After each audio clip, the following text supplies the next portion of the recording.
Juhan Viiding. Nad liigitavad kunsti harudesse, nagu inimesed tubadesse. Usun huntidesse, usun karudesse, usun hernestesse, usun ubadesse. Nii nagu on olemas sooja ja külmaveekraanid, nii on ka Juhan Viidingu loomuses kaks vastandlikku poolust. Ühelt poolt võib olla tema luuletus midagi väga helget ja mälestuslikku, heledad pildid lapsepõlvest, kartuliõis ja ülepanni koogid pruunis võis. Ja teisalt on hämmastav, kui palju leidub tema luules sõna surm.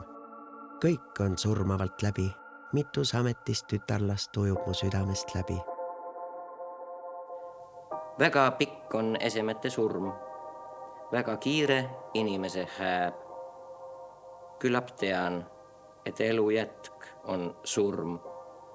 Ma ei tea, mis sinna poole jääb. Viidingus oli keset 670 midagi vanamoelist soliidset, kaabu, mantel, ülikond. Loomulikult oli temast teatraalsust. Ta oli alati teravmeelne. Ja mis ülioluline, kõik pidasid teda poeediks ja ta ise samuti. Mitte keegi minu eest ei maga. Pole ärkvel ega valule. Mälu põhjas, meelemetsa taga tahab tõde tõusta jalule.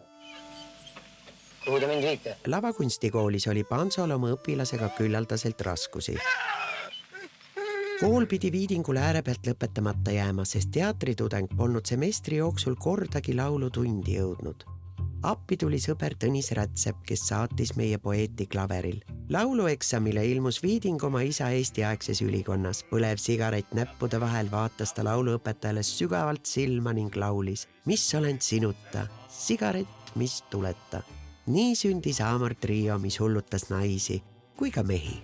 Arm õitseb lillena minu südamest tuus. Ja samas mängis Viiding Draamateatris Hamletit, aga kõik sosistasid, ta ju mängib ise ennast ja Taani kuningriik pole muud kui Nõukogude Eesti. Näib teinekord nagu näitleja, kui ta esineb mingi sotsiaalse aktiga ja avaldab oma arvamust, ükskõik kas näidendi või lavastuse või kirjanduse või millegi puhul, siis näiks seda olevat selle tõttu vähem näitleja, et ta rääkis seda teist kolmandat.